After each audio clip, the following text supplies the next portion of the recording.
Assalamualaikum warahmatullahi wabarakatuh. Hai anak-anak hebat. Hari ini kita belajar lagi ya sama Ibu. Hari ini kita akan belajar PPKN tentang Indonesia yang beragam. Mari kita simak ya video pembelajaran hari ini. Coba masih ingat kenapa ya Indonesia sangat beragam? Karena Indonesia memiliki wilayah yang sangat luas. Wilayah yang terdapat berbagai macam keberagaman menjadi satu padu di Indonesia. Oleh karena itu, kita harus pandai melestarikan kebudayaan yang ada di Indonesia. Salah satunya ada bentuk-bentuk keberagaman di Indonesia. Yang pertama ada keragaman suku bangsa. Nah, ternyata wilayah di Indonesia dihuni atau ditinggal dari berbagai macam suku bangsa. Dan suku bangsa ini tidak hanya ada di daerah itu saja, tetapi ada yang menetap di luar daerah tersebut. Seperti ada yang menetap di pegunungan, di pantai, perkotaan, maupun di pedalaman. Suku bangsa yaitu kita ibaratkan sebagai suatu kesatuan masyarakat atas dasar kesamaan fisik, bahasa, budaya, dan tempat tinggal. Setiap suku bangsa mempunyai cara hidup yang berbeda-beda. Cara hidup ini menjadi budaya dan ciri khas masing-masing suku. Contohnya suku Asmat yang berasal dari Papua dan suku Sunda yang berasal dari Jawa Barat.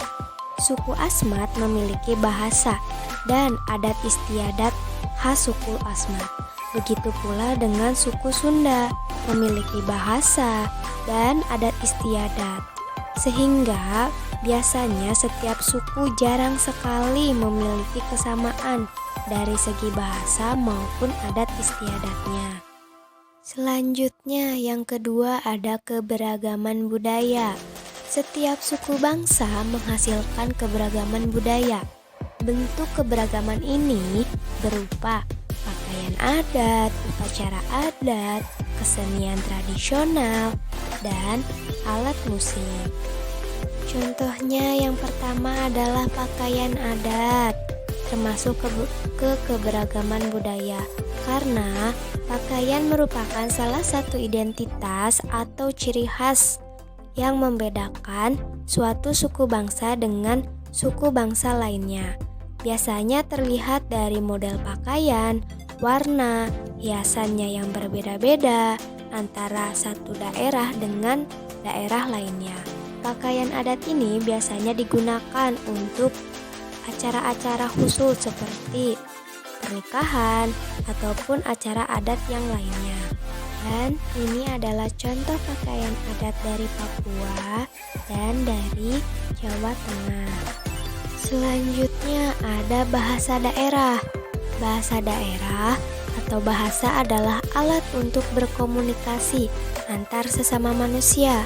Bahasa digunakan untuk menyampaikan pesan, baik secara lisan maupun tulisan, atau bisa disebut dengan bahasa untuk menyampaikan sebuah informasi kepada orang lain. Nah, ini kan bahasa daerah ya. Kita harus tahu dulu nih pengertiannya. Bahasa daerah adalah bahasa yang hidup dan berkembang pada wilayah yang didiaminya. Misalnya bahasa Sunda tumbuh dan berkembang di Provinsi Jawa Barat. Ada lagi contohnya, bahasa Batak tumbuh dan berkembang di Provinsi Sumatera Utara. Walaupun memiliki banyak bahasa di setiap wilayah Indonesia, tetapi tetap bisa bersatu karena adanya bahasa yang menyatukan kita, yaitu bahasa Indonesia. Selanjutnya ada rumah adat. Rumah adat adalah rumah asli penduduk atau masyarakat di suatu daerah. Tiap daerah di Indonesia mempunyai rumah adat yang khas. Rumah adat ini bisa dilihat dari bentuknya yang unik. Rumah adat juga dibuatnya disesuaikan dengan keadaan alam. di setiap provinsi atau daerah tersebut. Nih contohnya ada rumah adat Papua yaitu rumah Honai. Yang kedua ada rumah adat DKI Jakarta yaitu rumah Betawi atau rumah kebaya. Selanjutnya ada upacara adat. Upacara adat biasanya dilakukan pada saat ada momen seperti kelahiran, pernikahan, panen raya, hari-hari besar keagamaan, maupun hari kematian. Seperti contohnya upacara adat Ngaben di Bali. Nah, ini adalah potret atau gambar upacara adat Ngaben Bali. Yang terakhir ada makanan khas.